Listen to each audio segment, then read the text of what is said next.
السلام علیکم ورحمۃ اللہ وبرکاتہ۔ ڈیئر اسٹوڈنٹس، یہ پنجاب پبلک سروس کمیشن کے میل لیکچر اسلامیات کے انٹرویو کے سوالات ہیں اور اس کے جوابات بھی میں آپ کے سامنے پیش کر رہا ہوں۔ ایک تو انٹرویو کا طریقہ کار ہے، کمرے کے اندر انٹر ہونا، بیٹھنا، پھر اٹھنا، سلام کرنا۔ اس کے لیے علیحدہ میرا ایک ویڈیو ہے، آپ وہاں دیکھ سکتے ہیں۔ یہاں جو سوالات ہو چکے ہیں تو کچھ سوالات مباہلہ کے بارے میں ہو چکے ہیں، کچھ سوالات خوارج کے بارے میں، اسی طرح اہل الرأی اور اہل حدیث کے بارے میں، اور پھر فلاسفر کے بارے میں سوالات ہو چکے ہیں۔ تو ہم آتے ہیں سوالات کے جوابات کی طرف۔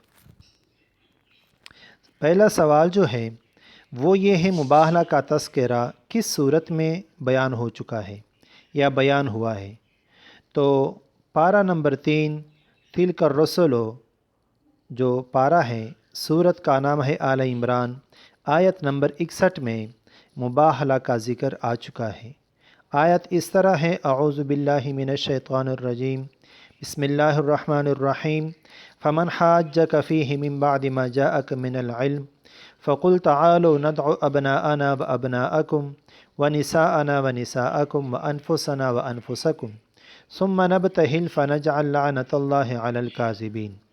اس کا ترجمہ کچھ یوں ہے، چنانچہ اب آپ کو علم اور وحی پہنچنے کے بعد جو بھی اس حضرت عیسیٰ علیہ السلام کے بارے میں آپ سے کٹ حجتی کرے تو کہہ دیجئے کہ آؤ ہم اپنے بیٹوں کو اور تمہارے بیٹوں، اور اپنی عورتوں اور تمہاری عورتوں، اور اپنے نفسوں کو اور تمہارے نفسوں کو بلا لیں، پھر التجا کریں اور اللہ کی لعنت قرار دیں جھوٹوں پر۔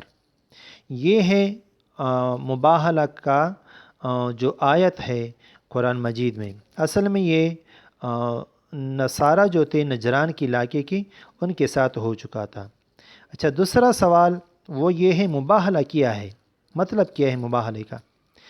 دو مد مقابل افراد آپس میں یوں دعا کریں کہ اگر تم حق پر ہو اور میں باطل پر ہوں تو اللہ مجھے ہلاک کرے، اور اگر میں حق پر ہوں اور تم باطل پر ہو تو اللہ تعالیٰ تجھے ہلاک کرے، پھر یہی بات دوسرا فریق بھی کہے۔ اس سے آگے سوال نمبر 3، رسول اللہ صلی اللہ علیہ وسلم کے ساتھ مباہلہ میں کون شریک تھے؟ یعنی حضور صلی اللہ علیہ وسلم کے ساتھ افراد تو تھے، تو کون کون تھے؟ یہ مسلم شریف کی حدیث مبارک ہے۔ رسول اللہ صلی اللہ علیہ وسلم نے حضرت علی، حضرت فاطمہ، حضرت حسن اور حضرت حسین رضی اللہ عنہم اجمعین کو بلایا اور فرمایا، اللہم ہؤلاء اہلی، اے اللہ یہ میرے اہل بیت ہیں۔ یہ مسلم شریف کی حدیث مبارک ہے 2404۔ تو یہ افراد حضور کے ساتھ شریک تھے۔ سوال نمبر 4، رسول اللہ صلی اللہ علیہ وسلم کی باقی بیٹیاں مباہلہ میں کیوں شریک نہیں ہوئی؟ مطلب یہ ہے کہ حضور صلی اللہ علیہ وآلہ وسلم کی اولاد تو حضرت زینب بھی تھی، عبداللہ بھی تھا، حضرت عبداللہ، حضرت قاسم، حضرت ابراہیم رضی اللہ عنہم جو کہ بچپن میں وفات ہو چکے تھے۔ اس طرح بیٹیاں بھی تھی، رقیہ بھی تھا، زینب بھی تھا، ام کلثوم بھی تھا، تو کیا وہ کیوں شریک نہیں ہوئی؟ تو اس کا پورا ڈیٹیل بھی میں بتا رہا ہوں کہ وہ اس لیے شریک نہیں ہوئی کہ یہ مباہلہ ہو چکا تھا ذوالحجہ 9 ہجری میں 24 تاریخ پر، اور یہ ان کی حضور صلی اللہ علیہ وسلم کی اور بیٹیاں جو تھیں وہ ان سے پہلے وفات ہو چکی تھیں۔ وفات کا ٹائم کس وقت تھا؟ حضرت زینب رضی اللہ تعالی عنہ حضرت صلی اللہ علیہ وسلم کی سب سے بڑی بیٹی تھی۔ یہ جواب ہے، زینب رضی اللہ تعالی عنہ کی وفات سن 8 ہجری کو ہوئی اور انہیں جنت البقیع میں دفن کیا گیا۔ حضرت رقیہ رضی اللہ عنہ نے ہجرت حبشہ اور ہجرت مدینہ میں حصہ لیا۔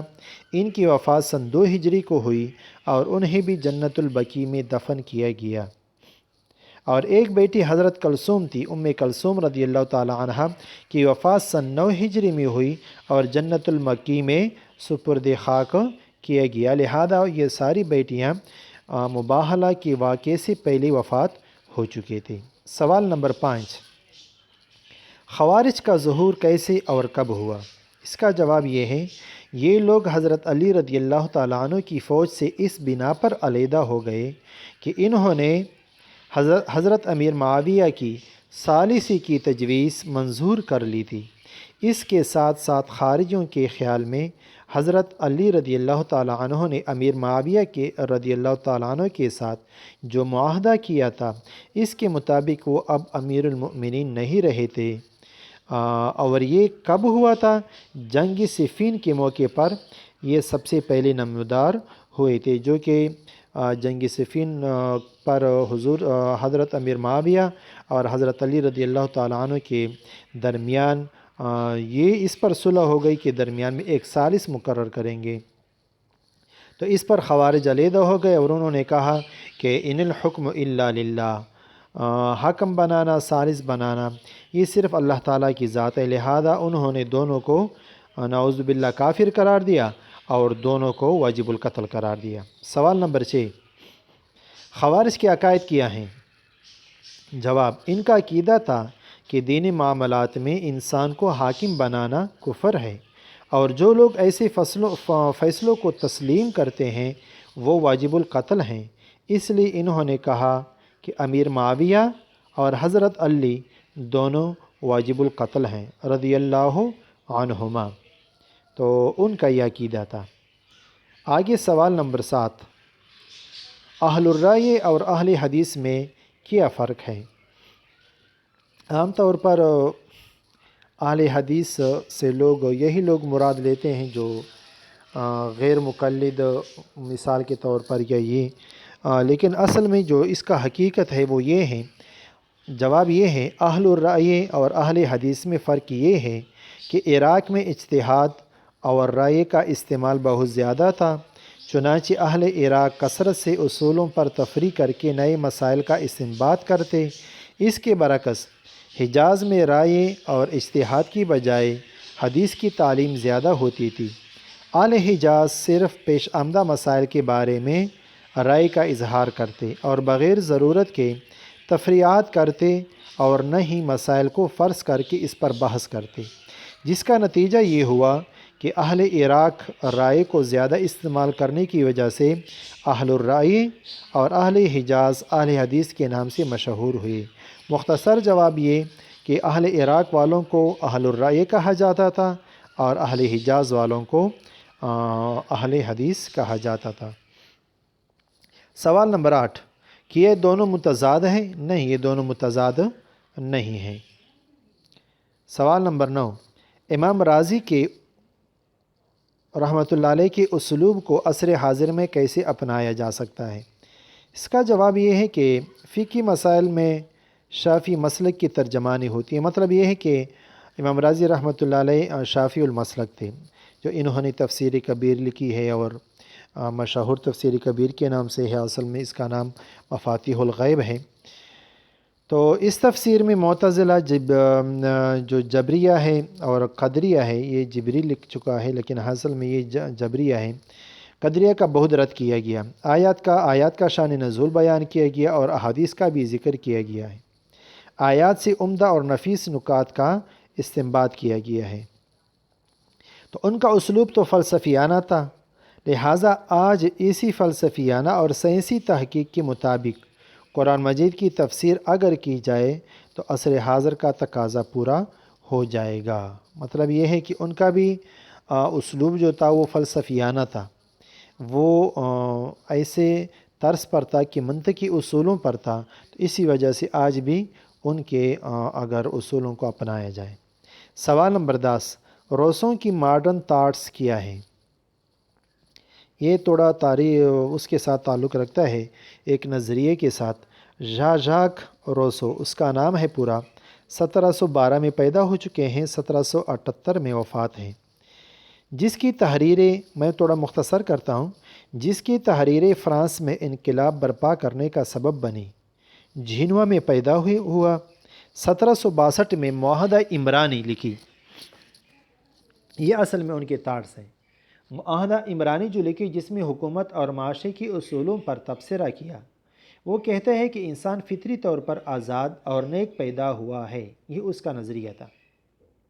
لیکن معاشرہ اسے بدے میں مبتلا کر دیتا ہے، اسے رومانیت کا بانی بھی سمجھا جاتا ہے، روسو ژاک روسو کو۔ سوال نمبر 11، ابن رشد اور امام غزالی میں بنیادی اختلاف کیا ہے؟ یہ سوال بھی ہو چکا ہے۔ آج سے تقریباً 900 سال قبل امام غزالی رحمۃ اللہ علیہ نے ایک کتاب لکھی، کتاب کا نام تھا تحافۃ الفلاسفہ۔ یہ کتاب امام غزالی کی بہترین کتاب سمجھی جاتی تھی۔ اس کتاب میں امام غزالی رحمۃ اللہ علیہ نے فلسفے کی دھجیاں اڑا دیں اور ثابت کیا کہ فلسفے کی مدد سے مذہب کی حقانیت ثابت نہیں کی جا سکتی۔ امام غزالی رحمۃ اللہ علیہ کا کہنا تھا کہ مذہب اور فلسفے میں کوئی ہم آہنگی نہیں، لہٰذا جو مسلمان فلسفے کی روح سے خدا کی وجود کو ثابت کرنے کی کوشش کرتا ہے وہ لا دین ہے۔ لیکن علامہ ابن رشد کیا فرماتے ہیں؟ انہوں نے ان کے مقابلے میں تحافۃ التحافہ، یہ کتاب کا نام ہے، یہ لکھی، جس کے مطابق مذہب اور فلسفے میں کوئی تضاد نہیں، دونوں ہی سچائی کی طرف لے جاتے ہیں۔ مطلب یہ ہے کہ امام غزالی رحمۃ اللہ علیہ کا فرمان یہ ہے کہ فلسفہ اور مذہب یہ دونوں علیحدہ علیحدہ چیزیں ہیں، جبکہ علامہ ابن رشد صاحب فرماتے ہیں بنیادی اختلاف یہ ہے کہ نہیں، یہ دونوں علیحدہ نہیں، مذہب اور فلسفہ دونوں آپس میں جڑے ہوئے ہیں۔ اور اسکالر فرماتا ہے کہ اس کے بعد مجھے کہا گیا ممبر صاحب کی طرف سے کہ آپ روسوں کا مطالعہ کریں۔ تو یہاں تک یہ انٹرویو تھی، دیکھنے کا شکریہ، جزاکم اللہ۔